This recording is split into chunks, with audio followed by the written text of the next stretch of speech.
Listening to N21FM, a Pokemon podcast. I'm your host, Glenn, and I'm joined as always by my wonderful co-host, Johnny. Johnny, how are you doing today? I'm doing pretty good. We had a great day today, honestly. I got to crash out early in this morning after not getting some chores done, and then Nice. we went and took some nice family photos for Christmas cards in which my daughter's crying in a third of them and asleep in another third of them, and then finally happy in another third of them. So That super fun, honestly. that sounds like kind of my mood, actually. No, That's kind of how I it was feel. it was a good time. It was seriously a good time. It's having a kid. What are you going to do, right? You're going to Yeah. have a kid, and they're going to be upset, but they're also going to have those good moments. And it was truly a good day. There really is no actual bad parts to this day. I make it sound like it's a nightmare, but I honestly had a great day today. Can't complain. Awesome. Well, it's good to be here with you. I appreciate you, my Yeah. friend. It's good to have you back. I'm glad you guys had a good photo shoot. I had a weird day. It was kind of busy, actually. First thing this morning, Yeah. I want to talk for a second about the blight that is Facebook Marketplace. Okay? Because I had a guy. I want to pull up the messages for this because I was trying to. People who know me personally might know already that I recently came into the ability to get a new, not new exactly, but a Mac for free, a Mac Mini, and that's going to help us with the editing situation for some new content, make things a little better. Really excited about it. I'm getting it set up probably tomorrow. But I messaged this guy for a monitor on Facebook Marketplace, and I'm like, "Hey, what area are you in?" He was like an hour away, pretty much. He's like, "Let me see if I can come get it." And I'm like, "Hey, can I pick it up Saturday morning?" This was Thursday. And does it have like all the cables and stuff? Does it work properly? Yeah. He said, "No holds except the drive time. Cash only. It has all parts that came with it." And it was late at night when I'm messaging him. It was like 8, almost 9 o'clock. And I'm like, "Okay, well, I'm not driving an hour tonight, so let me know if it's still available Saturday." He's like, "Just message me when you're ready to come, and I'll let you know if it's still available." What are we doing? God, You can't hold a monitor for 2 days? 1 day, really, because it's the day of Friday, and then I'm coming Saturday morning. What's happening? Yeah. I have always been of the opinion with Facebook Marketplace in general that I will always hold something, but I will always also let people know if I'm starting to either get more offers or if an offer is more lucrative than what an initial offer is, right? Yeah. And I do that because at the end of the day, I'm still looking out for myself on that. Ultimately, I'm still trying to get the most money. I'm not going to just hold something necessarily because someone seemed really nice about it. If someone else is like, "Hey, I'm going to pay you like $20 more or $30 more for this thing," and I'm going to get it like right away. I will at least tell people, "Hey, I'm getting this offer. I just want to let you know, if you are able to get it sooner or if you can up the price, if you can match that price, I'm willing to hold until then, even if you're not going to get it right away." Yeah. And sometimes people say yes, sometimes people say no. But I always hate that when it's like people just want to like not communicate that at all. Yeah. Or like simply say, "I don't want to hold something." I remember I had a transaction actually once where like not transaction, right? But I was like trying to buy something from someone on Marketplace, and they were like, "Oh, I've got I think it was actually like one of the trainer toolkits at one point. I think it was like nice. 20, I think it was the 23. The Arceus one, probably? Yes, the Arceus trainer toolkit. And they had it for a good price too. They had it for like 20 or they were basically selling it for like 20 or $30, like whatever Pretty like good. market price was for. They like I was like, "Yo, this is worth it." So I was like, I messaged them. I'm like, "Hey, can I come and get this on this day? Because I can't get it right now, but I can get it from you in like 2 days." And the person, oh man, I kind of almost want to find this this listing with like the market stuff, but it was just like something crazy, I'm sure. No, it was really just such a pain with this person because yeah. Oh my god. I was like, "Hey, so I can't do it this day. Can I do it this day?" "Yeah, sounds good." And I was like, "I'll keep you posted about it on the day of." And it's like, "Hey, So I'll be by, like, let them know the day before, hey, I'll be by, you know, tomorrow between this time and this time. And then like, yeah, sure, I can make change. I was like, okay, cool. And then they messaged me like that same night and they're like, hey, no need to make the trip. I sold it. Dang. And I was like, I'm not going to hold it against you for selling it, but it's like, no, like, warning. Like, hey, no one's interested in this right now. No warning. Just, hey, oh, sorry, I sold it. Yeah, that sucks. I don't know. Well, and then this guy, when I texted him I messaged him this morning at like 8:15, which, by the way, if you're a grown adult and you're not out of bed by 8 a.m. on a Saturday, unless you had like a really crazy set like Friday night, grow up. Get out of bed. It's 8 o'clock, dude. I feel I a don't little care. called out sometimes. I feel called out on that. Listen, you have a different situation. You have a child, right? But, well, no, I don't know. I'll stick to it. I'll call you out too. Get out of bed. Okay. Get out of bed. All right. You got stuff to do. You'll have more time. You'll feel better. Just go get something That's to fair. eat. That's so fair. But I text him at 8:15. I'm like, hey, you still have it? I don't get a message back till like 8:50. Yeah. He's like, oh yeah, I still got it. You still want it? And at that point, I had already searched for other monitors and like secured one because I found another guy who's like, hey, is this available? And he's like, yeah. And I'm like, can I pick it up right now? I have cash. And he's like, yeah, sure. Give me like 30 minutes. I just took my girlfriend to work. And I'm like, okay, cool. By the time I get there, you'll be there.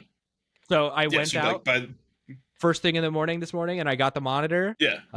I've got it at home. I've got the Mac Mini set up. I just need to go through and set up Mac OS. I'm excited about it, but it was a pain. It was needlessly a pain. Like Facebook Marketplace is brutal, man. I can't stand it. I'm really lawless. Welcome to N21FM, a Pokemon podcast. Where we talk about Facebook Marketplace for 5 minutes. Listen, okay, I like the people like it, I'm sure. Oh yeah. I mean, we're people also. Like, if it's kind of funny, like, I'm very much wanting to grow the show, but I also understand that we're not the most accessible when it comes to Pokemon, because like for the first often like 10 minutes, we're just talking about nonsense. You know what? That's fine. If you want to hear nonsense and then Pokemon, this is the show for you. Yeah, we like to have fun, all right? It's a good time. Speaking of which, update on this situation. I got that bulk box of sleeves from Amazon that we talked about last week on the show. They work surprisingly well. They're very thin, right? So like you can see the card backs through them. But like I don't know if you'll be able to see this on video, but you can kind of see the outline just barely of the Pokeball. Yeah. They're very see-through, but like they're good for like just playing locals. If you're not playing like probably not a challenge or a cup, but for like locals or just like GLC or something, by all means, just use these guys. Yeah. I think those are perfect for like very casual stuff or like, and literally penny sleeves. So I'll take it. So that's been really cool. It's that's been something to keep. lots of new stuff happening. I've been kind of like on an increase of my stock, my personal items. I've been buying a lot of stuff and obtaining a lot of things just for the improvement of the show and my enjoyment of Pokemon as a franchise. Which actually leads me to the next thing. This guy, video viewers, you'll be able to see this. This is where some of your Patreon money has been going. This is the 2025 Pokemon TCG holiday calendar. Johnny and I are going to be opening one of these up each and doing a product review over on Patreon. Patreon.com/terminalcreative. You can come over there, support the show, support us, get some insight onto to what's going on. We're gonna have some really cool discussions. Obviously, we're gonna have that product review in a little bit. We're also going to be doing tonight. We're going to be having a conversation about sprites and pixel art and things like that, and it'll be a really, really fun conversation. Zach might be joining us for that one. That could be cool. I'm really stoked about it. What other bonuses do we have coming up? I'm not sure exactly, but it's been kind of a lot going on lately. We got talks in the pipeline. We got talks we don't even know about in the pipeline. True. That's the best part about the bonus. I'm looking at our doc, and I forgot the other day when I was doing the solo episode. We literally have a bank of ideas for bonuses. Yeah, that's right. Oh, I have a friend I might have on to talk about botting for shops soon. So I'm gonna contact him and see if we can get somebody who owns their own business to talk about like digital, like e-commerce bots and how to combat them and how that kind of works as a business owner, because it's a side of things that we haven't really talked about in recent. Yeah, it's definitely an important one to have at some point too, because I mean we have all these discussions about scammers, and at the end of the day, like botting is absolutely a part of that discussion. So yeah, totally something to talk about soon, hopefully. Yeah, certainly. I'm trying to look back at our old stuff. We're due for another boozing battle. We are due for another boozing battle. I think we should do one for the holidays and do like eggnog, like spiked eggnog. Ooh, that'll be fun. Okay, I think that would be really, really good. That'll be for December. We'll make that one of the bonuses. So yeah, if you want content like that, go over to patreon.com/terminalcreative. $1 a month gets you early access to every episode, normally 2 to 3 days, access to our bonus show, N21 Plus. Which, by the way, I'm so sorry, I forgot to put the bonus out last week. I will be updating that literally as soon as we wrap in this recording. I'll put it on YouTube. And then for $5 a month, you will be able to get your questions read on the show. That is our audience participation tier, where you can get questions, stories read into the show, things like that. As well as early access to a list of our guests that we're going to have on the show. And that way, if you want to have a question for any guests, you can have them asked there. You get to have a first look at who's coming on the show. Speaking of which, I should mention, we should address the elephant in the room here. Little Dark Fury is not in our midst. I probably should have mentioned that at the start of the show. He had something come up, and so he was not able to do tonight's episode. We are rescheduled for the 22nd of November. So that will be when that recording happens. I'm so sorry for the inconvenience. He literally emailed me today. I'm sure it was something important. Like these things happen, especially like in showbiz. So, I mean, I'm not worried about it. It's going to be a good episode when it comes out. It gives us more time to ask really good questions, and more time for the viewers to go over to Patreon and ask their questions. And then lastly, that $10 a month tier is our producers. We have one right now, and we'll read his name at the end of the show as just a producer credit, a knowledge that like your money is going to a good place to help us improve the show. Everything from Patreon goes directly back into increasing either the quality of the show or landing us products that we can use for the show. So that money is really, really valuable. And your support is really, really, really valuable. We understand that you could be doing a lot with $5, $10 a month, and if you're supporting us, it means a lot. So thank you for that. Absolutely. A couple of other things that we wanted to talk about before we move into the meat and potatoes of this is, you may have noticed I started posting some shorts on YouTube. These are doing really, really well. That is another thing that your money can go towards when you're supporting on Patreon, and just when you're supporting on YouTube as well, with your likes, your comments, your subscriptions, is that funding is going to help us eventually in the near future pay for a premium version of Riverside, the program that we use to record. And that makes the shorts editing process a lot easier and more streamlined. So definitely if you like that content, let us know. Like it, comment on it. And continue to support in any way that you feel appropriate. I think that's finally all I've got. It's such a long intro, a really ridiculous preamble, truly. So it is a little bit, but you know what? We have some fun with it. Make sure, guys, when you're listening, or when you're listening and when you're watching, especially when you're watching on YouTube too, send your favorite short to a friend or a family member or someone who you know is going to like our content. Yeah. And just get them interested. Find that short that you think is gonna really get them engaged in it, and send it their way.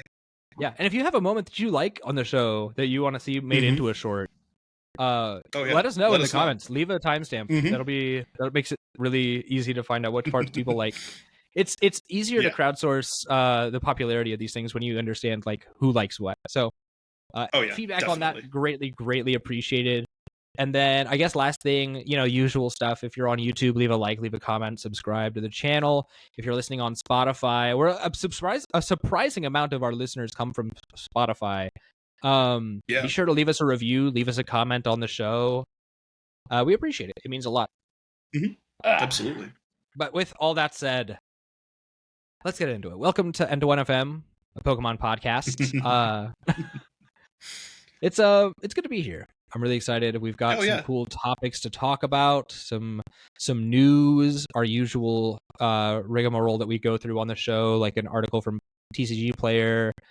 We've got the what we're playing this week section, where we're talking about either decks that we're playing or ways that we're engaging with the Pokemon franchise, or just how we're enjoying media in general right now. I've got one in there that isn't Pokemon related at all, but I'm really excited to get into it. So, ooh, okay, yeah, definitely. With that said, let's get started with the first thing we wanted to talk about. It's actually not a TCG thing at all, but VGC, with some announcements coming for the Mega Dimension DLC for Pokemon Legends ZA. This comes to us via PokeBeach, and also the general announcements from the actual reveal. This is Mega Dimension DLC releasing in December with Pokemon exceeding level 100, Mega Chimecho, and Mega Baxcalibur revealed. Now, we've got a couple of really cool things in here that I'm super stoked about, other than just the obvious. But I want to know initially. Let's start with just talking about these two designs with Mega Chimecho and Mega Baxcalibur. Yeah, pop them up on the screen, so that our YouTube watchers can enjoy that. Voila.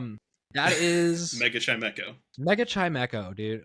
I've been talking for a while. Johnny, let me get you on the record talking about what you think of this design. Okay, so if you have at least read a couple of my comments in the Discord, if you're part of the Discord, or if you're Glenn and heard me go off on this thing in the first couple of minutes that we were talking about it when we were doing some of our pre-show, you will know I love this thing. This is such a cool design. This might actually be one of my favorite Mega designs. And if you are like, oh no, washed, lame, dumb, I do not care. I do not care. This is a cool design. This is a cool design. This is what Mega designs are about, in my opinion, right? Like, this is kind of, we had a bonus episode where we talked about what makes a good Mega design, and what makes a bad Mega design. To me, this is a good Mega design. It takes what this Pokemon is about and kind of turns it up to 11 and incorporates a lot more of this Pokemon. You get more of these, weather charms here to go with Chimecho. You get this entire shape that looks like a Chingling, right, is built out of the bell of Chimecho. I think this is so cool. To me, this is truly what a Mega design is. And I'm such a fan of this so much. So yeah, like if we were ranking this is S tier. I don't care what anyone says to me. This is S tier. I love this design. I think this thing rocks. I think it rocks. So first of all, I want to call something out. If you like this design, first of all, you're correct. But you should never open your mouth in a negative way about Klefki again. I don't want to hear it from you. Klefki's cool. Never mind. Klefki's Which, first of all, Klefki I want rocks. Mega Klefki too. I love Klefki. Please give me a Mega Klefki. Put one big key on there, or give her a carabiner. That would be perfect, actually. Or a lanyard. Make it just a That'd bunch of make it a lanyard with a carabiner and oh my god, make a bottle opener on. Make it right, exactly. No, that's exactly it. That's what Mega Klefki should be. Dude, it should be. If you've ever, I don't know if your wife does this, but mine does, where she's got the biggest key ring you've ever seen in your life. It's got a wrist strap. It's got a pepper spray. It's got I'm pretty sure there is a little figurine of a One Direction doll on there. That's not a joke. That's just on her keychain. It looks like the thing they beat Jesus with. It is out of pocket. Oh my goodness. And that should be Mega Klefki. Yeah, 100%. 100%. I want I want the Lego minifigure on the keychain as well. Everything. Put it all on there. Yeah. But all that to say, Mega Chimecho rocks, man. I love this design. I think it's really cool also to incorporate like the extra weather bells, because that's like, it's the language of what the inspiration for the Pokemon is, and I think that's accomplished 100%. Really well here. Like, I look at, where's that card? It's the optimal GLC Chimecho. Or no, it's the optimal GLC Shuppet. Oh, is it the Shuppet? Yes. Yeah, it's exactly that. Yeah. With which is like, that's like, yeah. It reminds me of that. We're gonna the bleh Shuppet. Yeah. Is it that, or am I thinking of something else? I really just had got Mandela affected into thinking that had Chimechos in it. No. It's 100% a Shuppet. I will share it right now. On our screen, we will switch to this tab real quick. This is the Shuppet with Bleh. Yeah. Discard a special energy. It doesn't matter. This art is perfect. It's because the Shuppet here is mimicking what that Chimecho is supposed to be. Like, it's supposed to be a weather also charm, the Twilight right? Masquerade Chimecho does it really well too. Pull that up if you get a second. The Chimecho from Twilight Masquerade, the SIR. It's really good. That's fine. It's okay, but it like bring that back in. It reminds you that this Pokemon is supposed to be like a household item, and I love the household item Pokemon. So seeing it really like do its job and be itself is awesome. I love this design. I think it's super cool. I think Oh no, not that one. It's the SIR. Oh, it's also it's ironically does a really good job. Interesting. Okay. I thought that was that one right there. Yeah, on the porch. Sorry, if you're listening on Spotify, I apologize. But you guys have the video too. I upload the video file to Spotify. Just pop open the app for a second. Have a look. Yeah. Not if you're driving though. Be safe.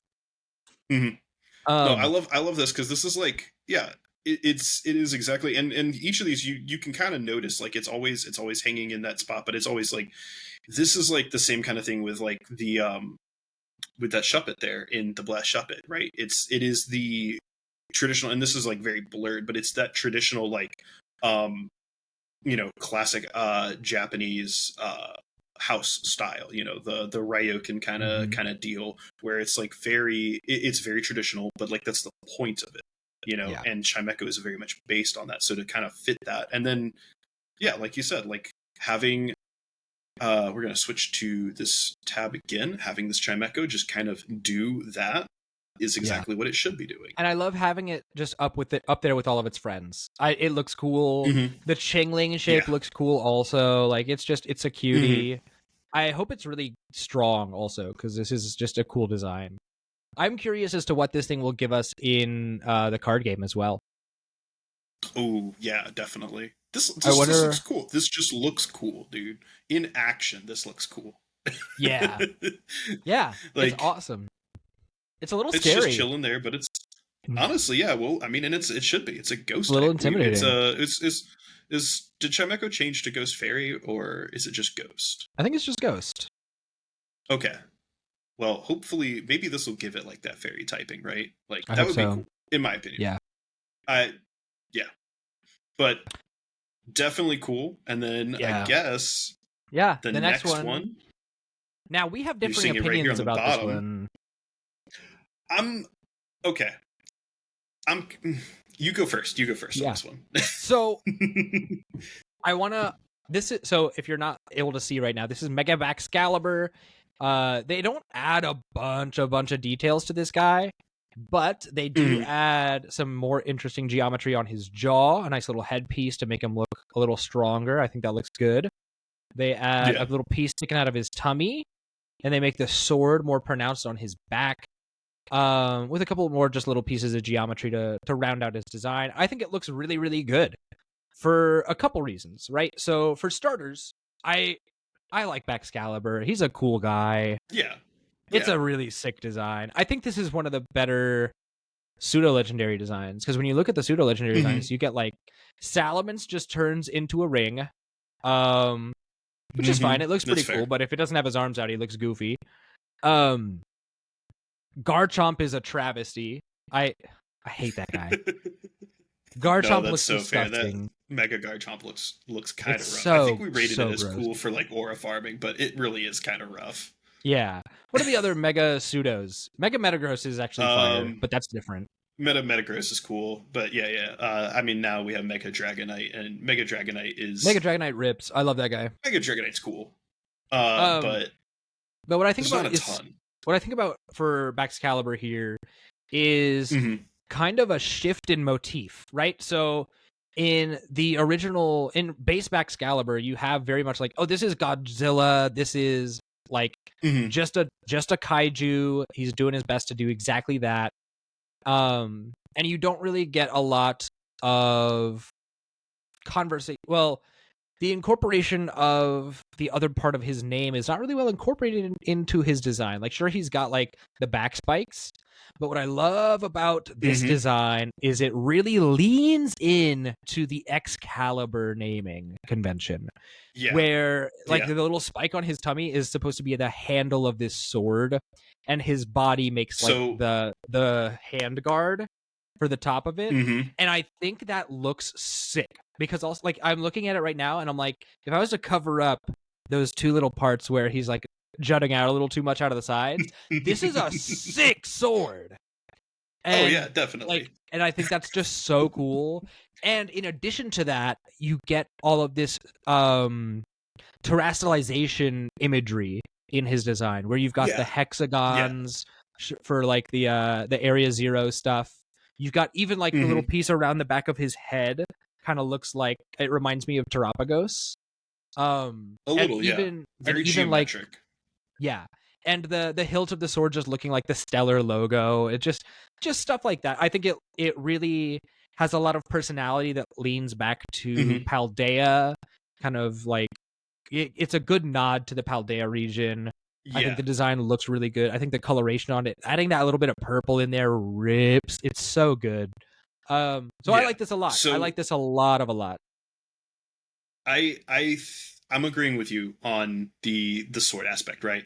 And I when we were kind of talking about it, at first I was like, I don't know about this, but as I looked at it in that moment, I was like, oh wait, this like the name for the Pokemon. Like I never really was like, oh, Baxcalibur is like this really awesome Pokemon. Like I always thought it looked just a little too goofy for me.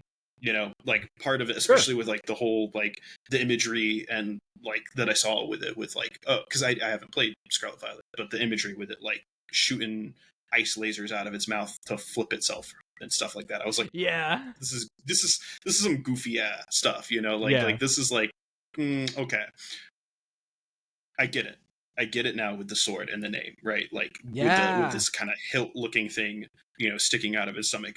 I get it. And I think for me now, like that's what's kind of making this click. For me, this is kind of like the effect with like the Chespin effect, right? Where I was like, okay, or not Chespin, Chestnut, where the Chestnut, right? The regular Chestnut just to me looks goofy and I hate it. But the Mega Evolution design that was revealed for Chestnut looks so cool. Like so cool. And this, so good. To me, this is kind of falling into that same category. And it's actually making me like the regular Baxcalibur a little bit more for once. I still think like regular Chestnut looks goofy. I hate that guy. But at the very least, this one, I'm having like a little bit more appreciation for the base Pokemon, you know? So yeah, I'm kind of digging it. You know? I'm glad I could change your mind a little bit, because I remember when we first started talking in the pre-show, you were very down on this guy. I'm glad I've been able to convert you a little bit to the Church of Mega Baxcalibur.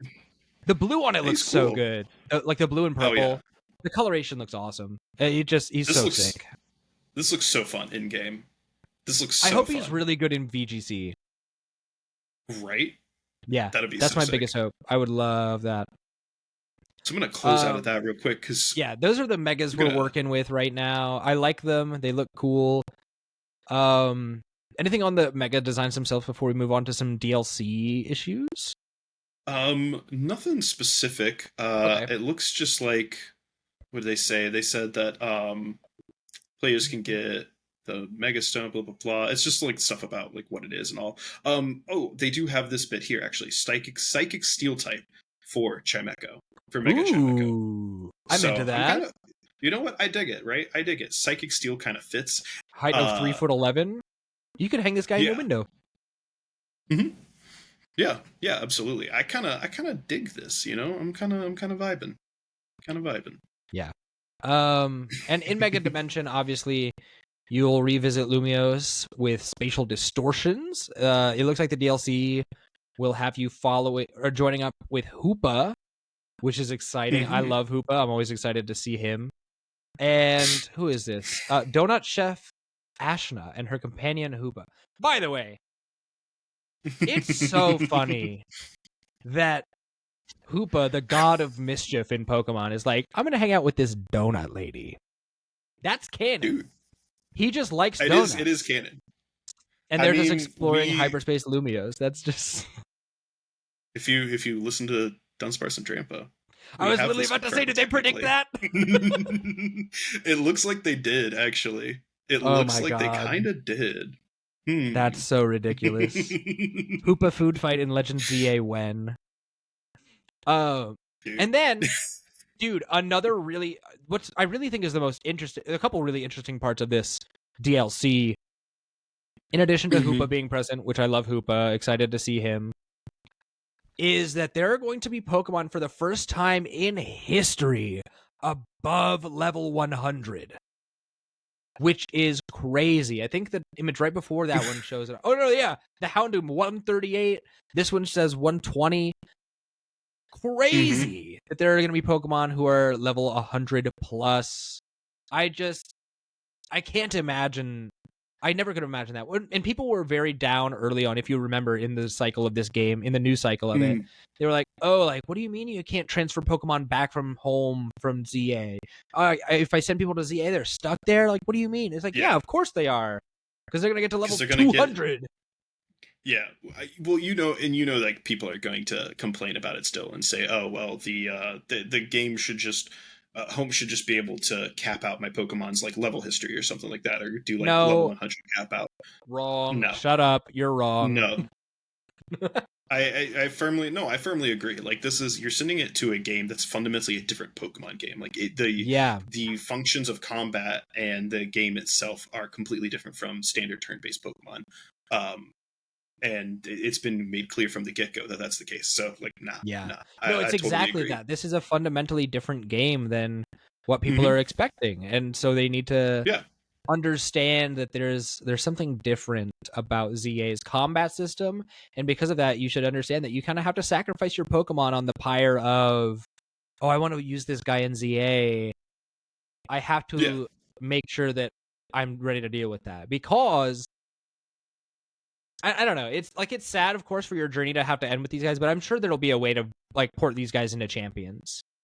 Yeah, I have a feeling that they might develop a path for that.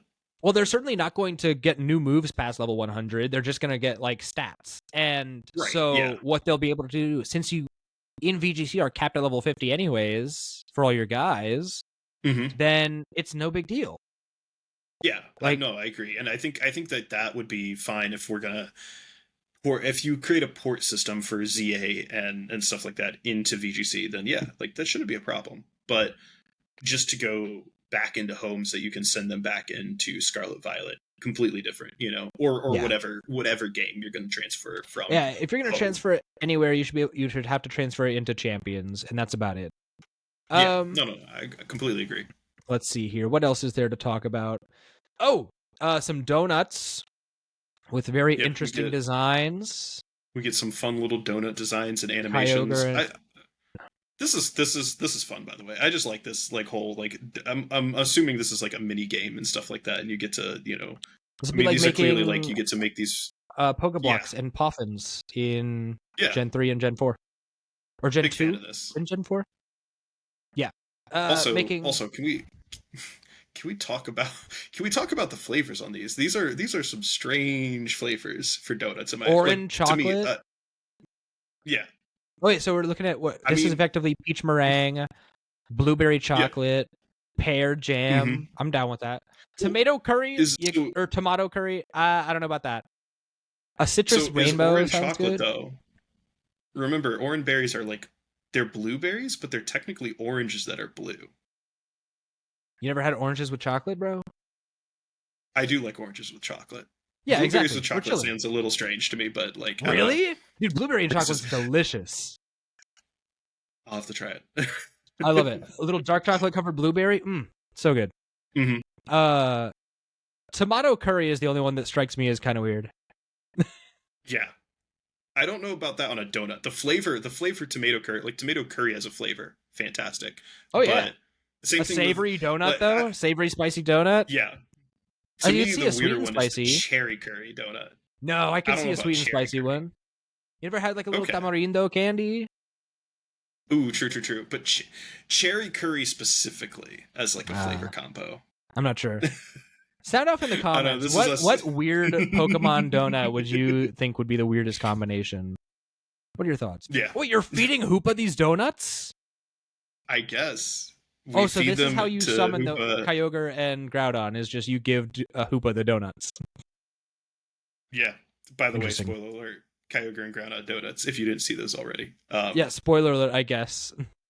I don't care, man. It's Hoopa's powers, I guess, get awakened and transform the distortion, so you get like more portals and stuff, is what it looks like. Okay. I'm into that. It's cool stuff. It's probably the expand how you explore more, right? Like that's how that's what I imagine. So the more you get to open up, you get to craft donuts and then open up more spaces. Yeah, that makes sense.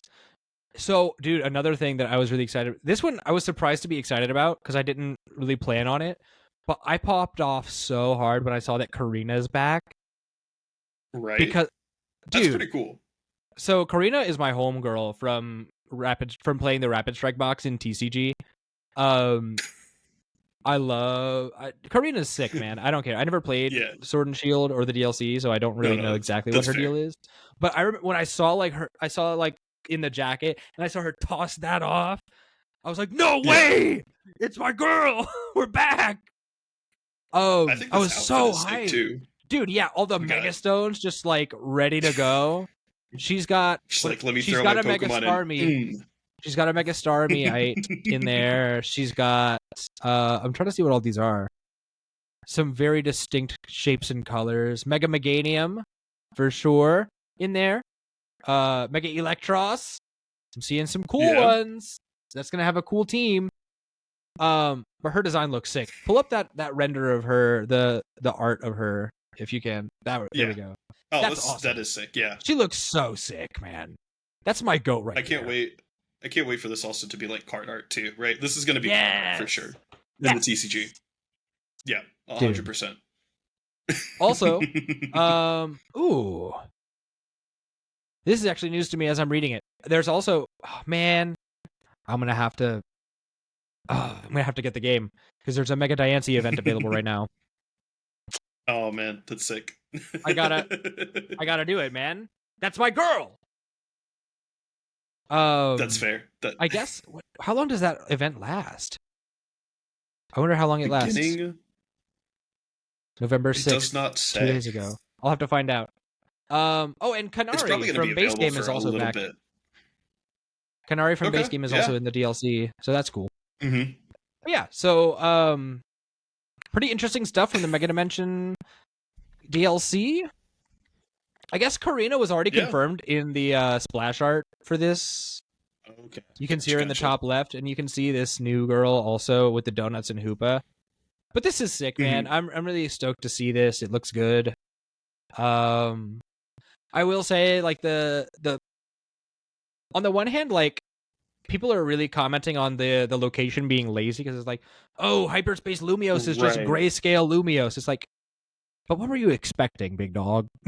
Yeah, it's grayscale with, like, you know, black skybox with like little dots in it, which is like, I get why people would maybe be a little bit annoyed by that, but at the same time, I don't think your criticism is invalid, but I do want to know what your expectation was. Like, we're not going through Ultra Space again. Right, exactly. Like, what is that would Hyperspace Lumiose supposed to be if it's not this? Yeah. You know? Granted, I guess the idea was like we didn't have it confirmed that it was Hyperspace Lumiose. It was going to be Mega Space or something. I don't know. Or the Mega Dimension. But like, come on, man, get real. Mm-hmm. It's a Legends game. Yeah. It's a Legends game. Mm-hmm. You can only do so much. Definitely Definitely agree. I think that it's already going to be decent content for the game itself if you're interested in it. It's still the issues with the purchase price and everything, but we have covered that already. And Yeah, honestly, at the end of the day, if you're going to buy it, you're going to buy it. And if you're not, you're not. So yeah. Vote with your wallet. That's what I've been saying for a long time. Like, and I've been consistent about it. Vote with your wallet. If you really don't like this for like way of doing content, don't purchase this. If you do like it, support it. If you don't. And I think that especially in an economy where your vote with your dollar amounts like counts more than ever, make it clear. We don't like this content, or we really do like this content. I'll be certain to vote with my wallet when I get a chance to. When I've got the money, I'll probably buy ZA and I'll buy this DLC and I'll get that Diancie event. Yeah, 100%. Excuse me. But yeah, that's all we have to. That's all I have to say about this announcement. What do you think? Yeah. With that trailer, that reveal. I mean, I think we've kind of covered it. I don't have too much else really. I'm just here for sick new designs and those designs to eventually end up on cards at this point. Yeah, I'm ready for Mega Diancie to be back playable in VGC. I'm ready to get back to that. Back to basics, my girl. But until then, I'll have to deal with her in the TCG with Mega Gardevoir. Which Gardevoir has actually been in a really interesting place as far as card price goes. Let's talk about this this article that comes to us from TCG Player via Corbin Hostler. This was 3 days ago, which, by the way, I'm going to shout out, I'm calling out Corbin Hostler right now for TCG Player. Be consistent with your articles, man.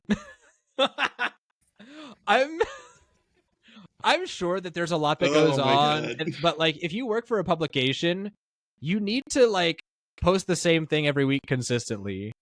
I don't know. Maybe it's me being spoiled and being like, oh, I should be able to find this article every week and make my own content ripping off their content. But nah, man, I'm analyzing this, talking about reasons that these cards are expensive, and we're having conversations about this. This guy, his whole thing that he does on this website. Oh, he's a podcaster as well. I didn't realize this. He is also the Pro Tour coverage team. But still, let's get some podcast beef going. He makes price analyst stuff for TCG Player. Yeah, absolutely. That's his whole shtick. He's got 400 articles talking about price spikes and dips, and that's not just for Pokemon, I believe. Yeah, he does Magic as well. Other games too. Yeah. It's mostly for he does Magic, other TCGs. It looks like, but okay, come on, man. You've got 3 articles a week to talk about. If we're talking about the Japanese game as well. Get your data, make the article. Shouldn't be that hard. I'm really talking so much crap right now. I really shouldn't be. But it's just it's weird when we get a week with no article, and then this week it's actually the biggest price drops in Pokemon instead of the hikes. So it's what's going on? Yeah, what's going on over here? And so it does. I will say, for what it's worth, right? He does have this here in his picture, and is a followable link, movers and shakers, and you can go and look at all these other articles by him about various series, movers and shakers, right? Yeah. Well, I just look at his very cool. His profile on TCG Player. Right, exactly. I think that's the bigger issue though, is it's like you said, there's no consistent title to the series, so it's just kind of whatever I don't really know how their stuff works. I don't know if he's got access to an exclusive algorithm that kind of pushes certain cards based on things, or if it's just he's got a series of cards that he just tracks and kind of is oh, I'm going to look at this card today. I'm going to look at these cards this week. I'm going to skip a week and not do any cards. Yeah. I want to skip a week entirely. This week I'm going to do it, but it's just for Japan. Exactly. Yeah. I don't know. So I think that the bigger issue there is, like you said, it's about consistency, unfortunately. If you just wanted to do all of the English cards and call the series English card, Pokemon English cards, movers and shakers, and then we're going to cover price drops this week, that's fine. But calling it the biggest price drops this week, when he doesn't really have too many articles about biggest price drops before this. Yeah, he probably does, but it's it's not the common one, right? His common one is the biggest price spikes this week. Yeah, it's just why did you choose drops this week? I don't know. We've complained about this guy for a while now. Let's just. By the way, I should point out: do not harass this creator. Obviously, Please I don't think anybody would, don't. but like, please don't. I don't actually want to start podcast beef, despite how we've started many shows in the past. Our comments are mainly in jest with small criticisms and don't actually reflect that we want to just like go toe to toe with people. Yeah, I don't want to dogpile this guy. He's got eBay money. Yeah, this is wow, that's true. I forgot. He's got the eBay backing. Oh no. Cut that. N21FM found shot dead in the Bronx. Like it's over for our show, man. Oh no. Not eBay. Oh my gosh. But yeah, let's talk about his article. It is still an interesting article this week. The price drops in Pokemon English. This is the article that started on the 5th, so that is this past Thursday. By the time that this hits free feeds, he might have another article up. Maybe. Hopefully. We may never know. We would hope. Yeah, we should hope. But some cool stuff in here. A lot of stuff from Mega Sets. A lot of stuff that's indicative of a change in the metagame, which I find really interesting. Starting off is... Yeah, go ahead. Well, so first of all, he does mention at least that there is, by and large, a lot of drops, 5 to 15% across the board this week. And this isn't, local. This apparently looks like it's a market cooling is how he's describing it here. People can read this on the screen while they're looking at this if they're watching on YouTube. But it's a market cooling over the incredible run of the last couple of years, and that's not necessarily surprising. This happens with Pokemon cards in general. It's happened in the past. And frankly, I'm hoping that, a market cooling of the resale market will slowly lead to a cooling of the sealed market. Right? Yeah. We'll talk more about that later when we have some conversation to talk about with some scalpers. But the market is changing for sure. It is cooling off a little bit, so hopefully that will affect the sealed market. But this first one is the Mega Gardevoir EX. I mean, this thing isn't actually changing that much, and it's not surprising to see a dip from. Well, okay, so it is a large change, but it is a large change from a large number to another large number, right? Yeah. At the end of the day, this still is not. It's a 33% drop. Yes, it is a 33% drop. Okay, that's fair. I shouldn't just minimize it by saying, okay, this is not significant. It is a significant drop, but it is still a significant drop from one significant number to another significant number. At the end of the day, this is 615 to looks like the lowest dip was somewhere around 434. And then it's kind of come back up to about 445 since then. And it probably won't rise again too much. This is the gold Mega Gardevoir EX. The craft single from Mega Evolution EX.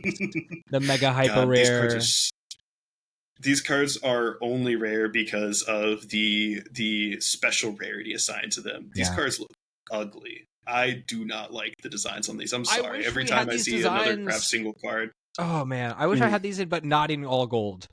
Because the gate behind her, that circle behind her looks awesome. But I don't want it in all gold. Give me a regular card art. Yeah. I think the issue is we've you look at the gold battle VIP pass that's exclusive to China, right? That thing looks cool because it's gold and black, right? We need more black accents on this. We need more or rainbow accents since they're Mega Pokemon, but we need something that isn't just solid gold, right? It's just too much. It's too that's much. My reaction. But also, maybe not too much black though, because we also don't want to get into a Mega Eternatus VMAX situation where the world's most illegible Pokemon card. That's very true. Moving swiftly down the list, the next card is Lily's Determination, the special illustration rare, also from Mega Evolution. I think this is a result of the market cooling and also just the card becoming more accessible as more people are getting Mega Evolutions. Mega Evolution boxes. I think that's also the way to look at it too. Yeah, certainly. Yeah. Market. It's not just market cooling. It is product cooling. This happens every print cycle, right? This happened with Journey Together. These cards were, huge when they came out, and then by about the time Destiny Rivals was just about to launch or launching, the cards in Journey Together that were big popular cards cooled off a bit. There is absolutely no difference in this compared to that in a general sense, right? And this happens with every set, so I'm not too surprised. I guarantee you Lily's Determination, Mega Gardevoir EX will probably go back up just a little bit at some point in the next couple of months, Right. Well, because you got to think about it like this, man. There was a time where N Zoroark was like $10 a card. It's $2 now.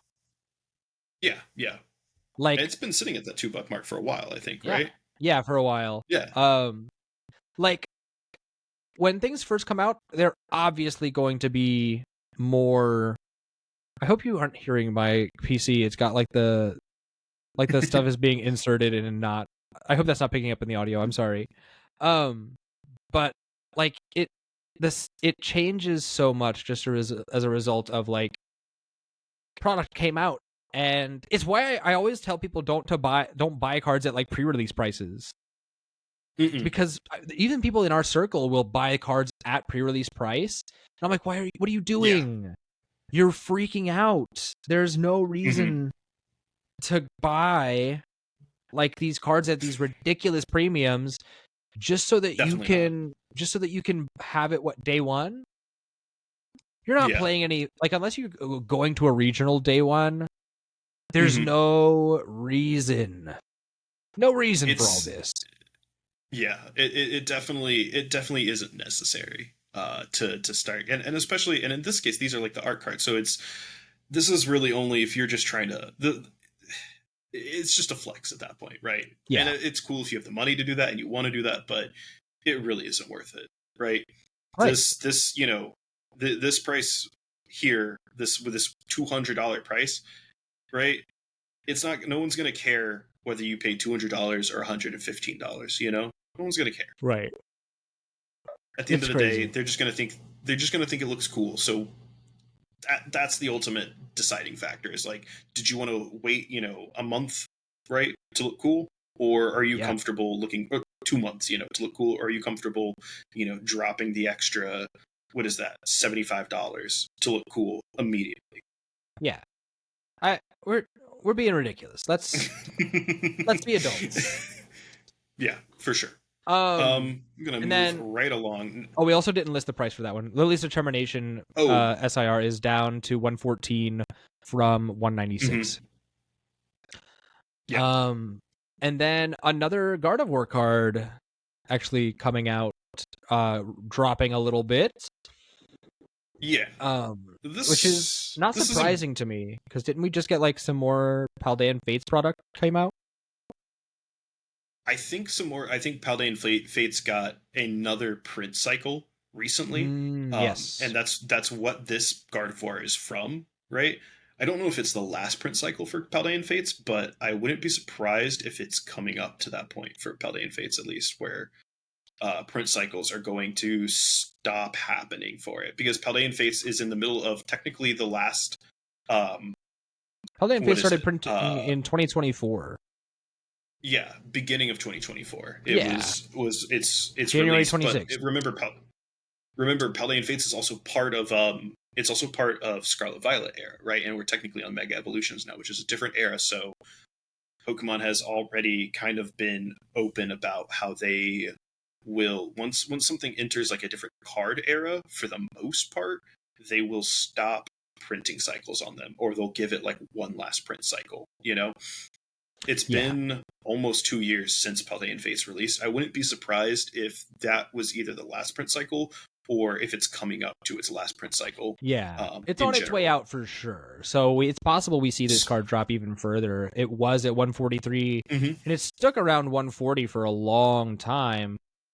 But then it's kind of come back down to, where is it? It's 127 right now. And it was actually less than 100 for a really long period of time. which is interesting. Mm-hmm. Yeah, yeah. I think the spike around here in August isn't super surprising, right? Yeah. Gardevoir started seeing a ton So of much success play. at the start of the season, and because Gardevoir sees success, the hype around using the art cards to look cool at tournaments goes up. And right around here in mid to late October, Gardevoir starts having a bit of a fall off in the Yep. tournament cycle. And that fall off leads to a fall off in prices as less interest goes into buying the cards and looking cool with Gardevoir. And it's going to fall off. I predict we'll probably actually see, maybe in another week, an article about price spikes on Dragapult, potentially. Yeah, I'd say so.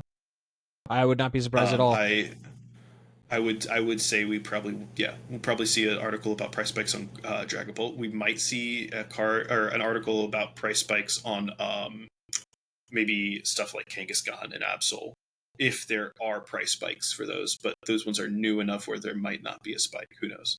Yeah, it'll be interesting to see. I'm definitely leaning towards the Dragapult's price spike. Regardless, this art's fine. You know, the Paldean Fights article, like Gardevoir is fine. Like, it's good. It is good art. Don't get me wrong. I'm more partial to the Paldea evolved art, Gardevoir, or is it the Scarlet Violet base? It's whichever Scarlet Violet base. Yeah, I'm more partial to that one, and that's because I mean the storytelling. Like, it looks so good. Yeah, it's my favorite. It's one of my absolute favorite like lines of cards to get those art, that art. So yeah, certainly. But we'll move it right along. This is a cool one, actually. This is an interesting one. So absolutely. This Magikarp, the Paldea evolved Magikarp, is kind of notorious for just being an absolutely monstrous, expensive card to get in general. This is that Shinji Kanda Magikarp that's like $1 bajillion.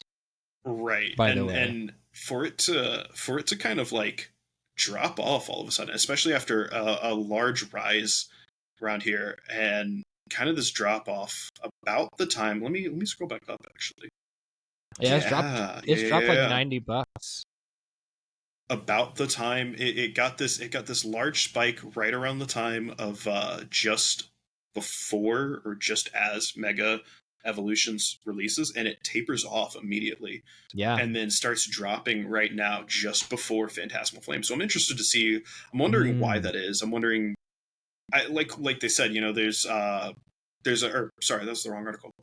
There's a kind of a spike, about here, right around Mega Evolution release, and then it's been tapering off shortly after that. So it's almost like a pump, but you don't see the pumps happening too much with expensive cards, right? It's usually like less expensive cards that you see that with. So I'm kind of curious. It's like, it could just be that we're in kind of like a downturn on the market, that the market is cooling as a whole. Yeah. And so this is just it's just interesting to see such a steep drop, because there was another more gradual like little bump it had back in February of last year, or this year. Sorry. February of this year. Yeah. Jumped. If you hit that 1 year graph, there's that little bump in the road, but it comes back down slowly but surely. And here you see this huge jump and then this huge drop down, where the price it peaked at was $398, and now it's sitting comfortably at $304.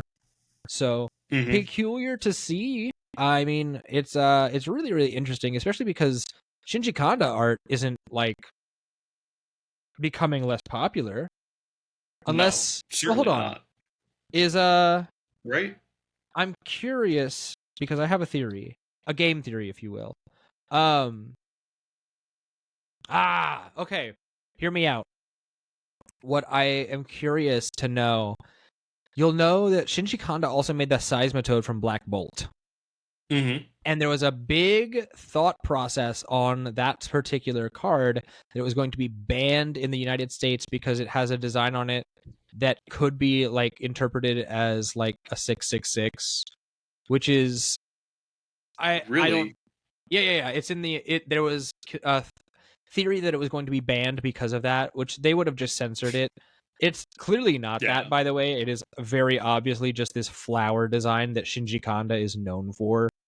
You could say it maybe looks a tiny bit odd or suspicious, but like it's not something that is out of character for this art style. So I'm not going to jump to conclusions. But yeah, so for that reason, this card was like pumped and maybe dumped a little bit. I remember when it was going up a couple weeks ago in the article on TCG Player, but there was a theory that it was going to be banned, and now I think maybe because of that, people are starting to just like people are valuing their Shinji Kanda collections less. So it's possible that this also is indicative there might be a drop in price for Giratina V from Lost Origin. That is all speculation, of course, but because like obviously people love Gyarados and Magikarp more than like as much as they ever have. It's Gen 1, so yeah. I don't know what you're gonna do with that, but yeah, it's interesting. It's again speculative. Who knows why the market looks this way, but that's kind of what it is. Yeah. What are your thoughts on this? Oh, I think honestly, it could just be the cooling. It could be that, yeah, like you said, it's an interesting theory about maybe Shinji Kanda art is being desired less now, and this is a result of it. I don't know. Regardless, cool card. Honestly, yeah. Like one way or the other, it's a cool card. I would say, no matter what happens, value your collection for this card, right? Because like this card in general is art that's worth just having for the sake of art. Yeah, certainly. I think that's kind of like, we have like cool looking Pokemon cards, but I think Shinji Kanda art truly is art that's worth having for the sake of art because of the work and the style and the effort that goes into making those pieces specifically. It's so unique. I think that's the major factor. That's really like my only other thoughts on it. Yeah. So I'm gonna jump to the next one. Yeah, only a couple more. This one. I don't know. I wouldn't even call this like. I wouldn't call this a drop, dip, right? This is like, because it's still rising even after a few days, right? It's a small dip, and then immediately going back up, even by a couple of dollars here and there, right? Yeah. This is a trend that three feel like. Like they were just trying to pad out the article. Like Corbin was just trying to pad out the article here, because these don't even look really like drops. Like if we can look at like the year, on this one too with Lugia V, like this is going. It goes up and then it kind of dips a bit, but its dip right here at the bottom point of this dip is still on level with like the midpoint on this rise right here. And I would have to see maybe further beyond for just the year, but like, so this is a trend. This is like a stats trend, or like a data tracking trend that's called like going down the up escalator, right? Where you have these general trends of like downward dips on an overall upward trend. Yeah, exactly. It's when you can go down a little bit, but it's still going up. It's like if you're for some reason like a crypto bro or like a finance bro, like Bitcoin, for instance, is a great example of this. Like since its inception, oh god, I can't believe I'm talking about cryptocurrency on this podcast. This is gross. It's or maybe for like a better example, like Amazon or Tesla, right? Like they have these moments where they drop in like stock value, right? But they drop for a second and then they go back up. They are stocks that are kind of too big to fail. And there's plenty of reason to critique those types of things, but that's not what this show is. So instead, we're going to talk about how Lugia V is a beautiful card. The Lugia V from Silver Tempest, that ultra rare with the fisherman on the boat.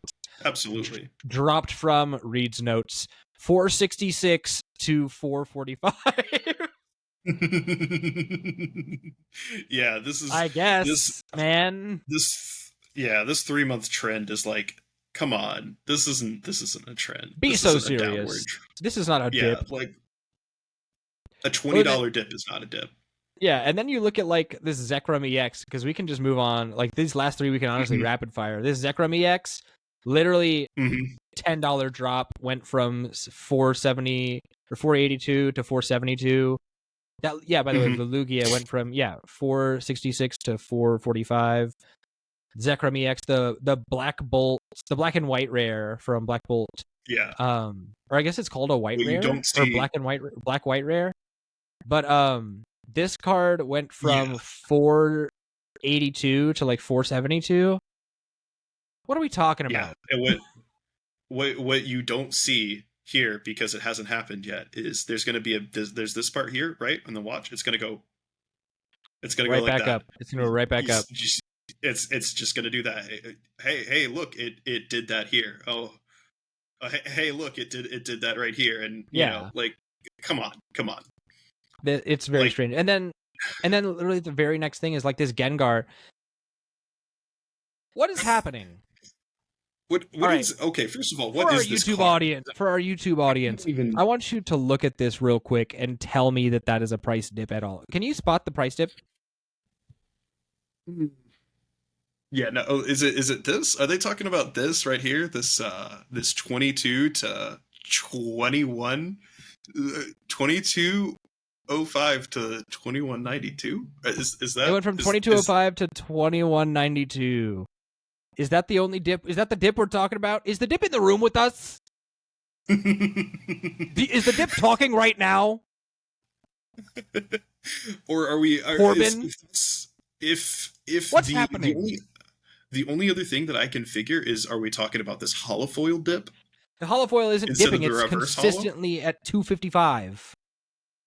Like, the graph is illustrating here. Like, it looks like a downward trend, except it's not a downward trend. It's like, I don't know, man. Did Homie make this article and just look at like the lines instead of the numbers? Or I have no idea what he was looking at, man. Because now he's literally talking about, he's like, oh, the Gengar has climbed up to $26 market price, which is a substantial increase. And it's like, and he speculates on Gengar being featured in the upcoming Phantasmal Flame set, but it's like, dude, the article is about price drops. Where is the price drop? What are we talking about? Oh my god! Sorry, I don't mean to rage, but this is just such. This is so bereft of like journalistic integrity that it's really upsetting. Like, I value journalism. I think that if you're going to write an article about price drops in a set, you should talk about the price drops. Maybe I'm crazy. You know? Maybe I'm out of touch. Let me know in the comments if I'm out of touch. It's because he went and he looked at the Mega Gengar EX from Phantom Forces, and he said, well, I can't make an article about this. This isn't dropping at all. This is clearly rising. Well, maybe if I can convince Gengars as a whole are rising. The Komiya from really Scarlet hard Violet. at this graph. Yeah, he squinted really hard. The Komiya really from 151 is like consistently going up, and it's still a bulk card, but it's like 67 cents now, up from like 31 cents. Like, it's I don't know, man. It makes no sense. Gengar is always going to be a popular card for Pokemon because it's always going to be a popular Pokemon. Everyone loves Gengar. I've got it's upside down, but I've got the dang tattoo right here. You know, like I love this dude. Okay, and he's like Gengar. If you think people are basic for liking Gengar, don't care. Your opinion's invalid. Fair. It's a cool Pokemon. It's worth it. He's a top 10 for me, at least. You know, so. He's not my number one, but he's a top 10, so I'm putting him, you know, I'm always going to have like, oh, let me get like a tattoo for that. Anyway, regardless, Gengar's always going to be expensive. It's always going to have some kind of value to it. It's like you said, the Komiya, that one's 70 cents. A market price of 130, right? There is a more bulk than bulk Gengar from recent history. The dark one from Paldean Fates. That is like, it's a terrible card. This is a terrible card. Its market price is 21 cents though. Yeah. Right? Bulk cards don't market price at 21 cents. Bulk cards market price at, you know, like 5 to 10 tops. Yeah. Realistically, anywhere from like 2 to 4. 1 to 4, really. Yeah, the fact that like every Gengar on the front page of the search is over $1, except like market price, except for the dark type one, should be an indicator. Except for that one. Yeah, absolutely. So, man. It's so strange. Also, by the way, I should have held on to my Lost Origin Trainer Gallery Gengars. Because those things are crazy right now. They're $31. Oh, yeah. The one with the Misfortune Sisters on it, yeah. Yeah. Yeah, I had no idea. That's such a cool card. It's a banger card. I had like 3 of them, and I gave them to my friend for his S3e and Zoroark list. There's so many. Oh, really? For a S3e and Zoroark list, dude, that's so sick. Yeah, full arts awesome. In that one, dude. Full art S3e and Zoroark list though, like goes hard if you get like, the full arts, because like S3e and Zoroark V-Star's full art is so sick looking. That is a peak deck, by the way. A peak deck to get like Crown max Zenith, rarity for. Crown Zenith, come back to me, baby. I miss you. I miss you, girl. Come back. Max rarity for that also involves like, I mean, if you go the Klefki route, like like the shiny Klefkis from Paldean Fates. Oh, so he was sick. Back on it when it was like the Bidoof engine. Oh, the Bidoof one. Yeah. Okay, even sicker. Or if you want to like go down like the 151 route now, right? Yeah. With like the Dodrios. Yeah. Or you can go like the Terra route now with Terrapagos in it. Well, now you can't, but now you can't. But before it rotated out, at least the Terrapagos route. Yeah. Man. Oh my god. It was fun while it lasted. This was a weird article this week, guys. I'm not gonna lie. Yeah. Criticism. Criticism on criticism. But I hope that I hope that this is fun for you guys to like kind of see what we think of the market, see where cards are at. I think it's cool when the game influences the market this way. And of course, as always, this is not financial advice. No. But like, take inventory of your cards. See what you think is cool. You know, like if you've got a good Gengar card, hold on to that guy because it'll be good in the future. If you've got a good Mewtwo card, hold on to that guy. It's gonna do well. Oh man, like these are just facts of life. So, an interesting article, kind of a miss for me, but maybe next week's will be better. Who's to say? Yeah, hopefully. We still have kind of a lot to talk about. We're already back up, Corbin. Yeah, come on, Corbin, get it together. Yeah, we'll try to speed up with the next ones a little bit. I think these ones are a little bit more cut and dry negative. On just like, what we can do. So, spoiler alert, dear, look, it's N21FM complains about scalpers again. Listen, few things are certain in life: death, taxes, and we will complain about scalpers on this podcast. Oh my god. So I'm not going to play the video here. It's a 1-minute video. There's some language involved that we don't need to play on the video. I don't want to show on this podcast. But for the sake of our viewers and listeners at home, it's worth going and finding this article and at least watching this is from PokeBeach, right? But this is from PokeBeach, their article, Walmart imposing purchase limits on Pokemon cards starting November 5th. It was 3 days ago as of the time of recording this. Yes. And that is the result of... Yeah, you go ahead and take it away. I'm not crediting the original TikToker here because I'm not clicking on the link and that's going to start autoplaying and we don't need that. But a person uploaded a video on TikTok of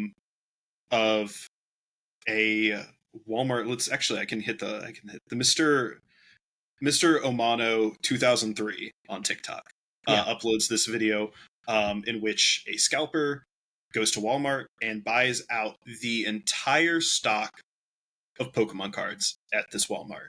Quite literally every single Pokemon card, sealed product. It's so heinous. Yeah.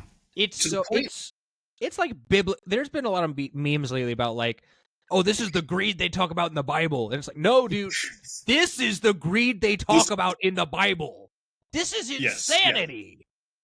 Yeah. If you go and watch this video, there's a person here at the register and there's like checking out, and you can see there's definitely like some stuff here, right?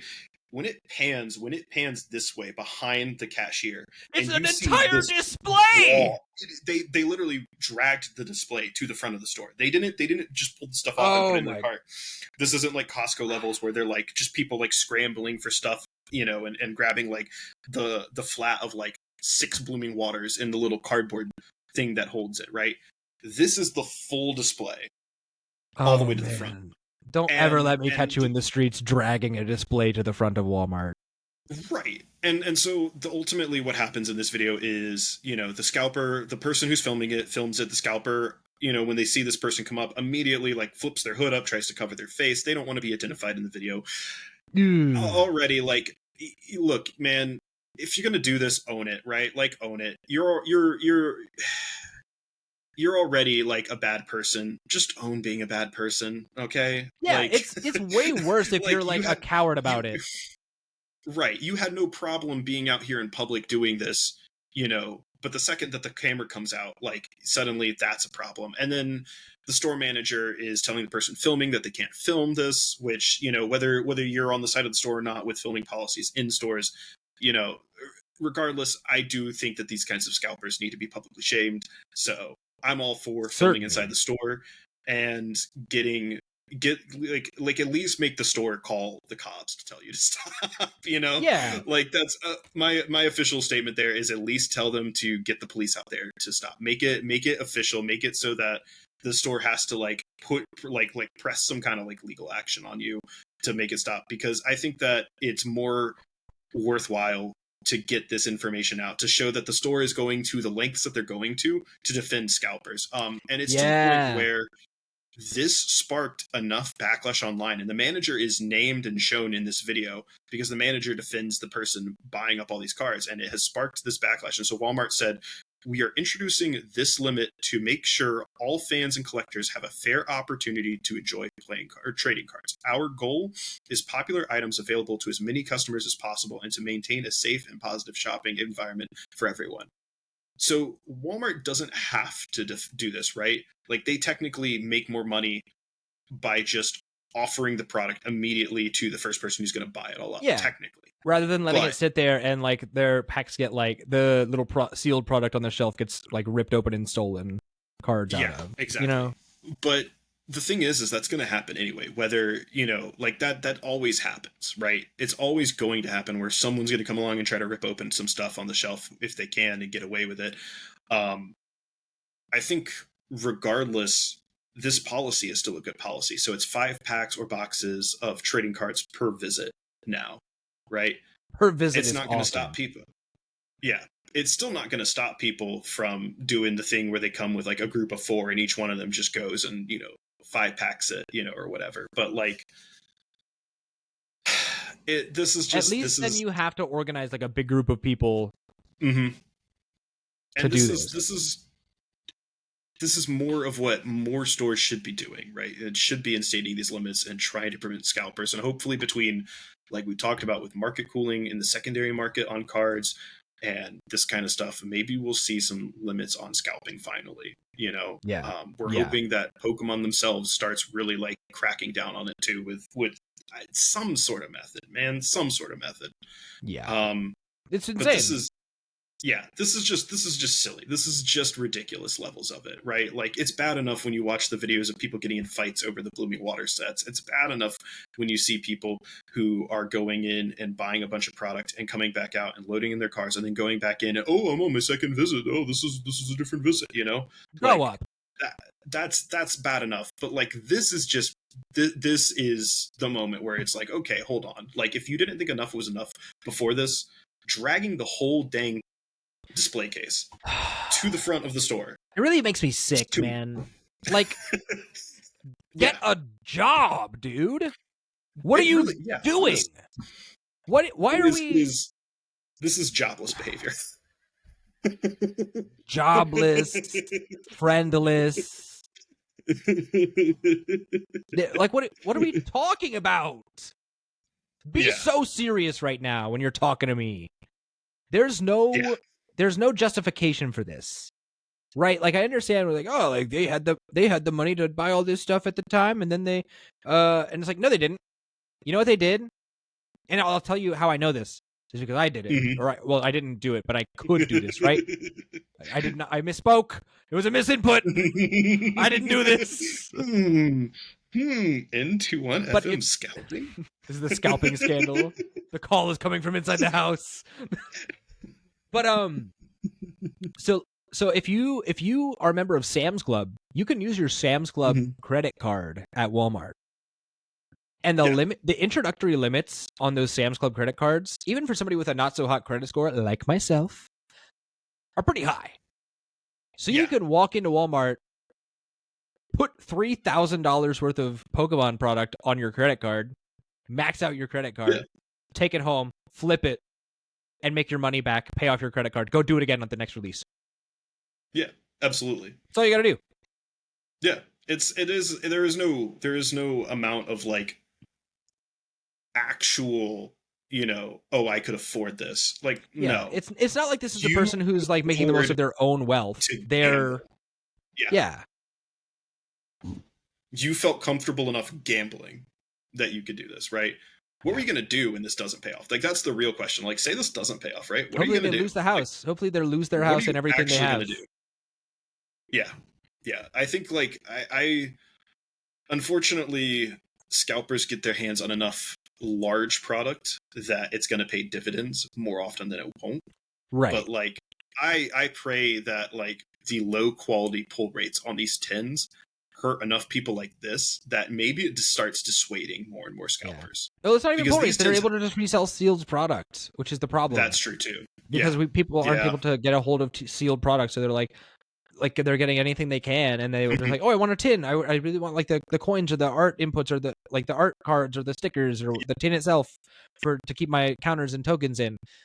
Mm-hmm. Like, it's just so disheartening, man. Like, in a time when the dollar is more important to the average family than ever before in recent history, you want to go through and take what little joy you can from this children's card game. Like, in Matt, because here's the thing, and I know that this is like a really common like emotional plea is like, oh, think of the kids, and you might want to. It might be best to like stop screen sharing for this so that we can still talk about it. I think we've kind of probably used all we can out of the screen, but like. I know that if this guy saw a kid walking up and the kid was like, hey, can I get one of those? He'd be like, no, get away from me. Yeah. Just one. No. Just one? No. Scram. Get out of here. Yeah. Like, you're a villain. You're a villain. You're not a good person. And you know how I know this? Yeah. This is as soon as the guy filming walks up, he throws his hood up and it's like covering his face with his hoodie. Pulling the hoodie. It's like you have to you know you're a bad person. Mm-hmm. Yeah. You're not fooling anyone. You're not fooling yourself. When you go to sleep at night and you lay down on a bed, you rest your head on your pillow and you look at the wall across from your bed and you see mountains and mountains and piles of Pokemon card tins. Yeah. Do you think God is looking down at you and he's proud of you? Are you happy with where you are in your life? I would think maybe not. Yeah, that is really like it just comes down to this is just it's ridiculous. It's a silly thing to do. It's not a particularly nice thing to do. You're not benefiting anyone by doing this. It's literally the Grinch, bro. All you did was you went to Walmart, you bought all this stuff up, and you're going to turn around and sell it at a markup to someone else who could have gotten it from the Walmart at MSRP store price. Yeah. They could have spent the $8 what is it, like $10 or whatever these tins are, $12 for one of these tins. They're like $12 to $15. $20 that you're going to charge someone, Yeah. Dude, at the LGS I work at, or that I work contract for, the other day, I think it was last weekend, I was listening to somebody buying product. Mega Evolution packs are $10. Ugh. This isn't a specialty set. This is just a regular set of standard. They're $10. Yeah. What are we doing? Sorry. We have to move on. We have to move on. Well, this is ridiculous. Hopefully this price, this like purchase limit on Pokemon cards will make a big enough difference, at least at Walmart, because this is despicable. You're a supervillain. You're the Grinch. You should get a job. Get away from me. Scalpers are not welcome on the show. If you're watching the show and you're a scalper, get away from me. Get away from me. Don't support on Patreon. I don't want your money. I want you to leave my game. Goodbye. All right. Yeah. Now to move on to another heated topic. Yeah, this one's gonna be another controversy. Another big controversy. Oh jeez. Oh man. So this comes to us through X, formerly Twitter. And this is regarding a round 10 match on day 2 of the Lille Regional in France between Mateusz Laskowitz versus Gabriel Fernandez. I'm going to leave this text up on the screen. I'm not going to read it all. This is easily findable if you are listening on Spotify.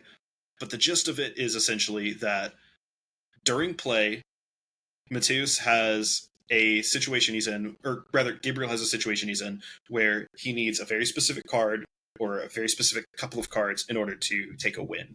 And Mateusz says that Gabriel uses a Zork trade and flip the script, and has he, like, 3 expends cards all left of in his card draw. He uses all of his card draw, according to Mateusz, and he's got 3 cards left in his deck. And after drawing needed boss for the game, last card, Gabriel Fernandez kind of groans or looks annoyed, right? Like he didn't get what he needed, and then proceeds to use a Super Rod to shuffle the deck, and then in the process of offering the cut, Mateusz alleges that while he was cutting or shuffling or doing whatever with these 3 cards, that Gabriel untaps, because you'll see players, if they don't use the little coins, right, and they don't drop a coin on the card, they'll take the card and they'll turn it sideways as a tap, the same way you would in Magic. You tap your lands and turn them sideways. Like turn it to the side. This is just to show your ability use, same thing.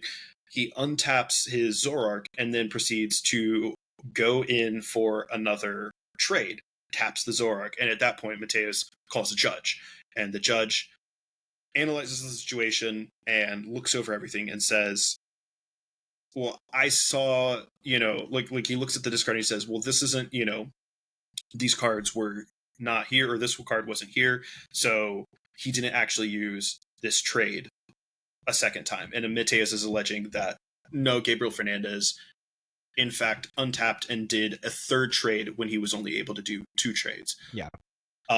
Ultimately, Mateusz does say that he wasn't paying attention to what was discarded off of the trades, and that he should have done a better job of paying attention to the game state in that situation.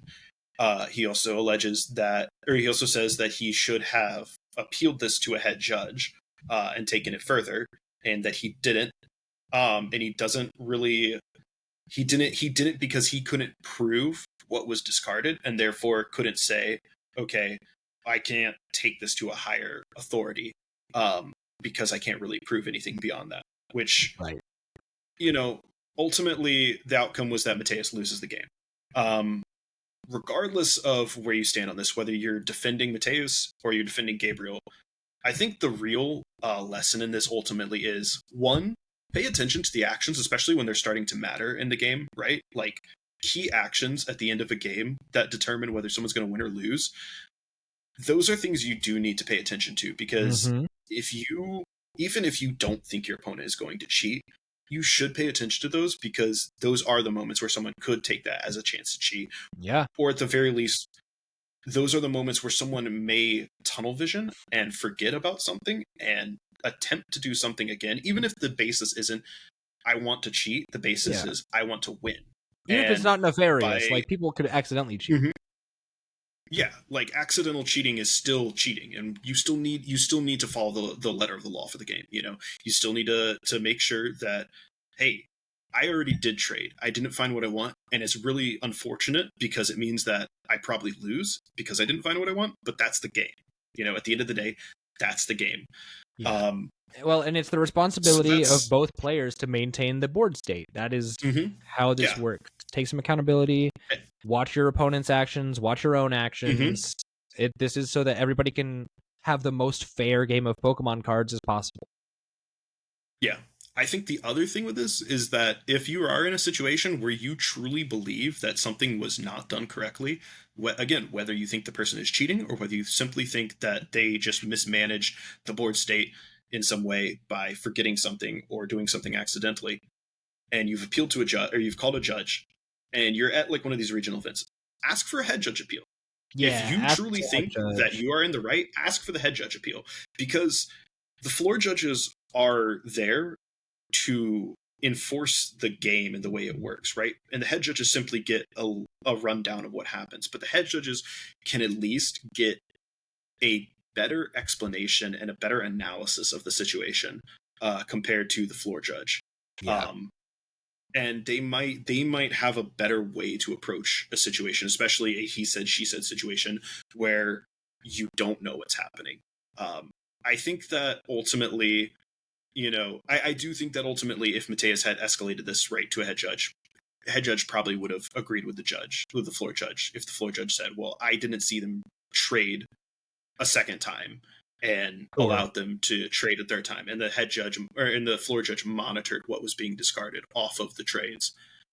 Sure. Ultimately, the head judge may still align with them.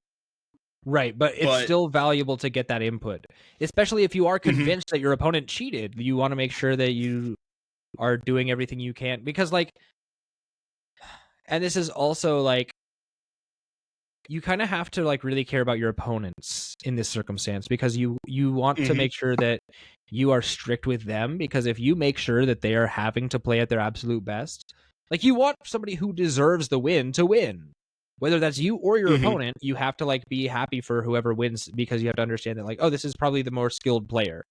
But that ceases to be the case when it's not a skilled player, when it's a player who's not winning because of skill, when it's a person who's cheating. If you believe that they're cheating, you believe that it is not the most fair game, and it is not the most skilled player winning that round, and therefore it calls into question the entire premise of the competition. We want good players to win. If it's cheating players who are winning, then it's not the same thing. So have some conviction in what you're saying. Call a head judge over, even if it's embarrassing, because I'm sure it is. Yeah. But you have no reason to be embarrassed for trying to maintain the integrity of the game. Right, exactly. And I think the other thing with that too is, from what I understand, at least, especially at regional events, right? Once a judge is simply called for something, if it's something like this, the situation's already documented. If you call the head judge, they will absolutely be documenting what happens here. And if a player is caught doing something similar, or if a player is in a similar situation later on in the event, right? Someone calls for the same kind of thing happening, they might not be so lenient with it, right? One time, sure, okay, yeah, it was a trade, and it was a miscounted trade, right? A second time, someone says, hey, I saw this happen. I saw them trade twice already, and they're trying to trade again when they can't, and they untapped so they could trade again. Yeah.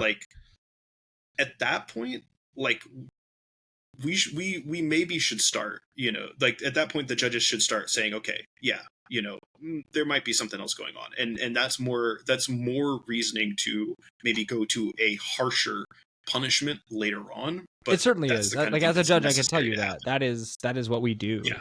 Is when we see a pattern with a player, is we'll recognize it and monitor more closely so that we can catch someone cheating. Absolutely.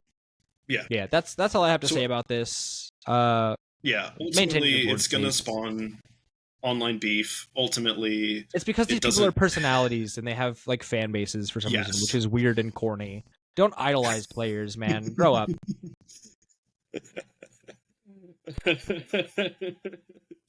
Yeah.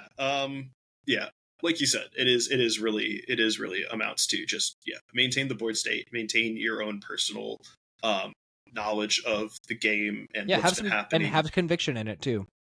If it's necessary to do things like take notes, remember, you can always take notes. You can always take notes on what your opponent's doing. You can always take notes on what you're doing. There's nothing wrong with writing things down in a little notebook as the game goes on to monitor the situation. If you are convinced that they have traded already, you mark that down, whatever you want to do. But at the very least, just that's I think the big takeaway with this. And then our last little thing here, speaking of, don't idolize players. in the big idolized players news, there was, if you have been paying attention to the TCG space and the sphere surrounding the kind of bigger players that people tend to idolize, there was a money match hosted by Azul GG between Henry Chow and Emma Hagen, with Chow playing Gardevoir and Hagen playing Flareon Box. And this money match went about, I think it went the way a lot of people maybe probably thought it would go. Henry Chow 4-0'd in a best of 7. Flareon does not have a good Gardevoir matchup. No, it really doesn't. I think ultimately Emma was probably riding high off of that second place finish and having some really good finishes lately. Which like, you know, super kudos to her. She should absolutely be happy about that. And she probably did face down, you know, Gardevoirs in those matchups during the Swiss rounds in those regionals. But we got to remember also, like, Swiss rounds with Gardevoir don't amount to kind of the same as, like, I'm going to play literally the best Gardevoir player in the history of this game. I'm going to play the person who has 3 first place finishes with Gardevoir. I'm going to play the person who has taken this deck that was already like a successful deck and basically stripped the best Gardevoir player title from the person who was the best Gardevoir player and kind of the best player in of their time, at least, with it being Tord, right? Like, Henry Chow has stripped that title from Tord, and if you would disagree with me, put it in the comments and I will read it, and then I will say you're wrong. No, you're right about this, because here's what I wanted to say, and I want to go on the record and say this. I want to be very serious when I'm telling you this. Tord Reklev is washed. Like, and I want you to hear me when I'm saying this. Like, he's a good player, but he is so outrageously. I've got receipts. Look at this. I'm looking right now at limitlessccg.com. I go to players. I go to Tord Reklev. Oh man, we're doing this live. I'm pulling the receipts. I'm going to show you his best. Now, granted, Milwaukee 8th place, 2nd place at Frankfurt, 3rd place at NAIC. You know what he hasn't played since? Let me see here. A deck that he has not performed well with since January of last year. Gardevoir. That was his last good finish with Gardevoir, the deck that he was allegedly so incredible with. Yes. 16th at Liverpool. He's played other decks and he's played well since, right? Which is exceptional to say, but like, get him out of the conversation of greatest of all time. Yeah, he's washed up. Isn't terrible. He's fallen off. Let's be real about this, right? Oh, and I guess like, he got 61st at Gdansk. Yeah, 61st at Gdansk with Gardevoir, right? Sure. Like, that's his latest Gardevoir play, and it's like, Tord is the kind of guy who goes around and he jumps around on these decks, and you know, he does different stuff. I don't know. Sure, history would suggest otherwise. But he had the stint of playing the Tord Zard build. He has we've got the fact that Tord was very much on stuff like Terrapagos Noctowl. We've got, you know, evidence that Tord plays still top decks, right? And for Tord to play top decks and then come in with arguably one of the best decks in format right now and not live up to its, you know, potential, whereas, you know, Henry comes in and does absolutely stellar with Gardevoir to this day still, with, you know, we're gonna dodge past that 92nd placement in Milwaukee. That's, you know, you have a bad run sometimes. We all have bad days. But this is different. To me, that is different, right, than saying, oh, you have bad runs sometimes, and the guy who played Gardevoir to a Worlds win is certainly not as good as the guy who's played Gardevoir to 3 first place finishes and a 2nd place finish with it in the same season. Yeah. Right? Anyway, all that to say, Henry Chow is the best Gardevoir player around. Hands I'll down. die on that hill. And that match went about as expected. If you're interested in it, I guess, and I'll probably go watch it as well. It's very I haven't sad. actually given it like a full watch, but yeah. it's probably worth watching, at least to see kind of the thought process behind it. I think more interestingly is maybe to watch it in action for the sake of watching Emma's Flareon deck, right? And see kind of how that thing operates, because it's very different. It's very much a high roll Flareon deck. It definitely isn't the build that we've been seeing, at least before Emma was taking off with it. It's a riskier build, but clearly that didn't pan out here. Maybe it pans out better in some other matches. It's worth watching to see the flow behind it, right? The gameplay flow, the patterns, the choices made, that kind of stuff, if nothing else. But that's kind of all I have to say on that one. Yeah yeah, that's kind of where I'm at too. Obviously, by the way, of course, like that Tord bit was in jest. He's still, of course, an incredible player. Fantastic player. Yeah, absolutely. I wanted to talk about that. I think he's a little. It's time for us to move on. We haven't seen Tord perform in a long time, and I'm ready to see him come back. Yeah. Okay. Absolutely. Moving on, we've got what we're playing this week, kind of how we're engaging with Pokemon as a franchise, and how we're engaging with media as a whole. I wanted to kind of start this up with a couple of things that I'm actually really excited about. Speaking of Flareon Box, I have picked up Flareon Box for myself, or as the real ones call it, EV Box. It is a very, very good deck. It's very fun with Pidgeot in it, and I'm really excited for when Dawn becomes legal. Dawn, of course, is the supporter that says get a basic, a stage 1, and a stage 2, because you can get your Hoot for next turn, or a basic that you can attack with. You can get your Noctowl, and you can get your Pidgeot, and then you can Noctowl for rare candy, and then another card. Yeah. And then you can quick search for a third card. It is truly insane what you get to do with Dawn in that deck. It sets up so many really cool plays with Pidgeot. I'm really, really stoked to try that. But EV Box also just feels really good right now. It's got a lot of good matchups. Its Gardevoir matchup, however, not very good.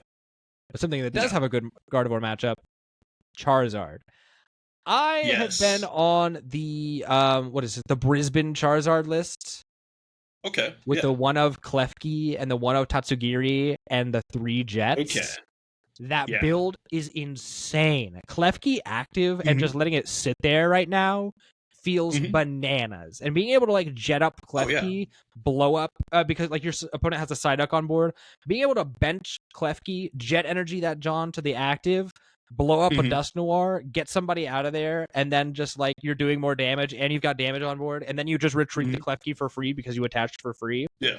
Like, oh, it's so good. Or even just being able to like jet up a Tatsugiri, go grab a supporter, and then retreat it into your attacker. Like, it feels so good to just have that package of like those little support guys and the jet energies. They just feel really, really good. The coolest part with stuff like that Charizard, or at least with like the with like Jet Klefki into blowing something up with us, because you don't even have to like blow up the Psyduck. That dude is a bench sitter, and you want that guy there on your opponent's bench so that they have less space to work with.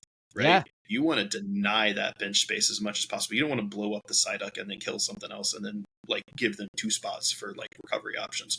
You want to blow up the one thing that matters to them, and then blow up, and then like Charizard KO an attacker that, they don't have the chance to recover, or at least recover as well. That's the kind of play you want to be making with the Charizard right there. Yeah. And just leaving that Psyduck. That dude is free as long as Klefki's in the active. And even just against like Kangaskhan decks or like Monkey Dory decks, just leaving Klefki active rocks. Yeah. It feels so good to just like, oh, you can't move your damage around. You can't like use Hawlucha against me. You can't like do all these things that you normally get to do. All because of this. A Mega Dinosaur Kangaroo Pokemon that punches stuff and draws cards, or a keyring. A set of car keys, yeah. Literal car keys. Hey, listen. That's why we got Mega Klefki, dude. We just put that thing in the active. Shut off every ability. Oh my god. No Insane. Pokemon have abilities. Except Too insane. It's just Path to the Peak. It's just Path to the Peak on steroids. it's Path to the Peak, but better, yeah. Yeah. It's like Silent Lab, actually, but for everybody. Oh, yeah. Yeah. Disgusting. Hey, I'll take it. I'll take it.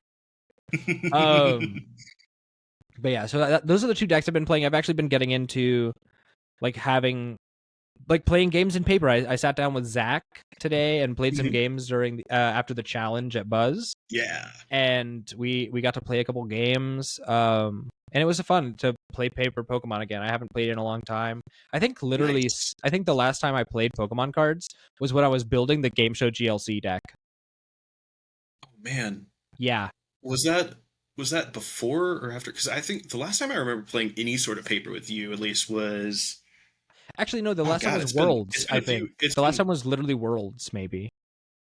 No, we definitely did. Oh no, we did a cup. We did a cup. We did do a cup. We did a cup at Rally Squirrel. That's right. Yeah, but I haven't played since then. It's still been months. Yeah, I was gonna say that was still like what? That was like still. I'm pretty sure either August or like early September. Yeah. So yeah, so it's been a long time. Been a hot minute. So it's been nice to play Pokemon again. I literally had a conversation with my therapist about like how I was not enjoying playing Pokemon cards right now, and because it's just a fair topic to talk about. Like it was crazy. Like, I was like, this is a bummer because I haven't gotten to sit down and play my favorite card game. Yeah, no, that's a valid topic to talk about, right? Like that's your. I haven't been able to engage with a hobby in the way that I want to lately, and it's been wearing me down having other interactions with this hobby because of that. Yeah, man, it's crazy. Valid topic, super valid topic. Yeah, honestly though, super sick. Yeah, and then this last one, this is unrelated to Pokemon, but just like media I've been consuming. If you're familiar with the early web series Red vs. Blue, the Halo Machinima series made by Rooster Teeth, if you're a child, don't recommend it. It's not for you. But I have been rewatching Red vs. Blue because recently on Twitter, there were some like fight animation scene, like the fight scene animations that Monty did back in the day that were like trending on Twitter again. Before he passed. And like I was like, dang, this is such a good series. I should rewatch this. And I've been trying to get Nicole to watch Red vs. Blue with me for a while. So we finally sat down and watched the first 2 episodes on Amazon Prime. It's such a good show, man. At first I was like, it's kind of like The Office in the sense that like the first little bit is really cringe. But if you sit through it for a little bit, you're like in peak TV. Yeah, it's definitely a classic. That's something that I probably should go back and like check it out for just nostalgia value more than anything else. Yeah, it's super worth it. People who think One Piece is peak fiction, you're wrong. Red vs. Blue is peak fiction, and you can take that to the bank. I'll stand on that. One Piece fans can fight me. Damn. I mean, I don't think it's peak fiction, but I am a One Piece enjoyer. To be fair, no, that's okay to be a fan, but it's not okay to say it's peak fiction. It's definitely not peak fiction. It is very solid world building, though. That's a topic for another day. We'll do that for a bonus maybe one day. We'll talk about anime. Dude, don't get me started. It'll be cool. Yeah, that'll definitely be a fun one. Yeah, dude, that all sounds like so much fun, though. I'm glad that you're able to get back into the cards, especially actually like playing with paper. It's so nice. It's because I bought all those sleeves. I was like, I've got all these sleeves. Let me just sleeve up a bunch of decks. Dude, it matters. It's worth it. It's nice to be able to be like, oh, let me effectively have to spend 60 cents on sleeves rather than $13 to $14. Right. Yeah. No, for sure. For sure. Speaking of our stuff that we've been doing, like you, I've been on the EV box grind. I've been updating the list. We have kind of more or less gone into similar lists, I think. I don't think I'm doing the same 60 as you and Zach, but I am doing kind of a similar count and everything. I did include the Dawn in what I've been playing on live, and oh my god, that just feels like such a strong card to include in this deck. That's crazy how good Dawn is for this deck. like you said, you can just go get like the stuff that you need for like setup. You can go get the stuff like it's a response card sometimes too, right? Like Dawn is a response card. Like, oh man, I got something KO'd last turn and I need to kind of find my way into the next great way stuff. to stabilize your board. I've got stuff on, I've got stuff on hand to, get going into the next turn. I've got an attacker lined up, but I just need a little bit extra to kind of make sure that besides an attacker, I've got, some backup there, bench sitting that I can just, set myself up for later, right? I'm going to go Dawn. I'm going to go grab a Pheasantipity. I'm going to go grab my Pidgeot EX. And I have Rick Candy on hand that I can evolve with, or I can use an Owl to go find it. And I'm going to go get, another Flareon or a Leafeon, or I'm going to go get an Owl to get, Candy to evolve Pidgeot and make sure that I'm Iota proof now for the end of the game. And I can swing tempo right back into my opponent. Dawn is so strong. It's kind of running Dawn is kind of like running the Serrano that's already in there, but in a way, it's almost better because you get access to that Owl, right? Like Serrano is like, oh, I can get some EXs, so I can get the Latias and the Fez and the Pidgeot, or I can, I can get a couple attackers. But Dawn does enable stuff like, oh, I can get the Owl, what? And I think what Dawn reminds me of? Important. What Dawn reminds me of in the Noctowl engine is like Irida in the Inteleon engine. Yeah, because you would go get your Pokemon to continue the combo off of Irida. You'd get your Drizzile, and then you'd get whatever the other thing was that you needed. So with this, you're getting the Noctowl off of the Dawn and two other pieces.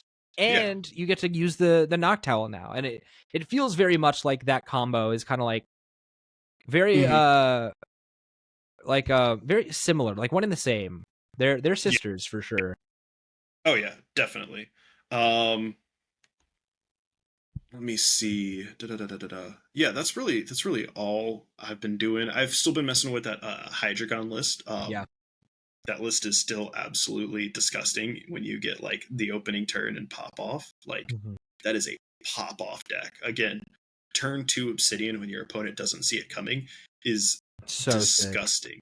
Turn 2 Obsidian when your opponent does see it coming and can't do anything about it is also disgusting. Yeah. It is like, I think a lot of people just stare it down and probably don't expect, they're just gonna and like, again, it's the same thing. Like, even if you don't get the turn 2 Obsidian, you still are pretty much guaranteed with an Owl. With an Owl, you're guaranteed a turn 2 Crashing Headbutts at the very least, right? As long as you have the new upper deck, or like you attached on the first turn, right? You're pretty much guaranteed a turn 2 Crashing Headbutts at minimum, or Crashing Headbutt at minimum, and that's 200 damage. That's 3 cards discarded. That's good. It's good. It just feels like a fun deck, like a strong deck. So, and I've been valuing, the more I play it, the more I'm valuing, especially the what is it? The TM Devo in the deck. That card feels so good, especially when like you can Crashing Headbutts. I was playing, and like it's not a super real deck, right? But like playing into like a Lucario, right? Yeah. With that TM Devo on hand is like a game changer, because that Lucario is like tough. Like, you have to punch it a couple of times with Crashing Headbutts. You can't just Obsidian and Crashing Headbutts. It's not like a Charizard deck, or a Dragon Ball deck in that regard. Like, you have to hit it twice with Crashing Headbutts to guarantee a KO into it, because Lucario has just enough HP to dodge Crashing Headbutts or Crashing Headbutt and Obsidian for KO. That's Crashing Headbutt and Obsidian is 330, Lucario is 340, you know? So gotta put a vitality band on that guy. Right. That would be, honestly, that's maybe the way to do it. But also, I've been messing with some stuff. I might do Vitality Band, but also been messing with like the Binding Mochi in there. The Binding Mochi in it feels really good. Having the plus 40 on everything, super good. So yeah, it's a fun deck. And then I kind of been the only other thing I've been doing really, outside of that, playing a little bit more Hades 2, having a lot of fun with that. Game is still absolutely peak. The more I play it, the more I have like a ton of fun with it. I think like one of my latest interactions with it actually was during a fight with the final boss. I still haven't beaten the final boss in like a run yet, so unfortunately I still need to get there, but I'm getting close, getting everything learned. Because the final boss is Kronos, I think my favorite thing that I've had interact so far is if you pause the game in the middle of the fight, Kronos starts talking over the pause screen to the player as a fourth wall break, and is like, no, just sit there, absolutely, act like you've got all the time in the world, you know. That's awesome. It is one of the most fun fourth wall breaks I've seen in a game, and this, I mean, this game has tons of just like fun little bits and tweaks and features and stuff like that, with bosses and characters. Hades and Hades 2 are very much like character personality games, and so if you understand like the Greek mythos behind these characters, right, it becomes a very fun game to play. So that's pretty much it, really. Very cool. Yeah, just having fun with that. Nice, man. I need to play Hades. Hades is on Game Pass. And for right now, I do still have Game Pass. So dude, my backlog is huge. I need to play Hollow Knight. I need to play Silksong. I need to finish Indiana Jones and the Great Circle. I need to finish Expedition 33. Dude, so many games that I got to finish. But dude, there's a crowd in video game circles right now. They're like, "Where are all the games? There's no games. There's no games to play." They're here in front of you. What are you talking about? There's so many games. They're here in front of you. Go play indie games. Go play a ton of indie games. Or even just play games that you wouldn't ordinarily like. Like, Bethesda games are not my thing. Indiana Jones rocks. JRPGs are not my thing, despite this being like a Pokemon show. That's different. They don't count. They're different. Pokemon's not quite JRPG. Yeah. I mean, it is, but it isn't. But Expedition 33 bangs. It's incredible. So, like, play new games. Try out... I mean, I'm not endorsing Game Pass. Don't go to Game Pass because that price hike was ridiculous. But try games that you wouldn't try before. If you're a member of PlayStation Plus, they have their own program where you can try games. I recommend it. Like, branch out a little bit if you're complaining about no games. You're ridiculous. Support indie devs like Lily Mo Games. They make really cool stuff. They are the gaming. It's a game studio that's branched out of my favorite like podcast studio. So, but yeah, play. There's so many good games. There's so much fun to enjoy in video games and in Pokemon. I think soon it's time for me to maybe rewatch Hisui and Snow for the Christmas season. I think that'd be fun. That'd be fun. Yeah. Okay. Wow. This is it. Good episode today. Yeah. It's a long one. We ran kind of long. Yeah, a little bit. But it's okay, though. It was a good one. It was a good one. We had a lot to talk about. Maybe it's for the best that LDF had to reschedule because there was a lot to talk about today. And it's there was. Man, truly an episode of N21FM, a Pokemon podcast. Thank you all for coming out and listening, watching us on YouTube, listening on Spotify, checking us out on Patreon. We appreciate you in all of those places, leaving your likes, your comments, your subscriptions. And thank you for all of your patronage over at patreon.com/terminalcreative. Friendly reminder, if you want to get your questions for Little Dark Fury read on that interview, there's still time now. At the $5 tier, you can get those questions read to him on the show and answered on the show as well. Please make sure to leave us like a review or a comment on Spotify. Helps us out a lot. Subscribe to the YouTube channel. Check out the shorts. And I wanted to take this moment now, just kind of wrap up the show. And I wanted to, of course, at that $10 producer tier, you do get your name read at the show. Currently, we only have the one producer, but they're very dear to my heart, and they are Yup, It's Me. Thank you so much for coming out and listening. We'll see you in the next one. Until then, peace out.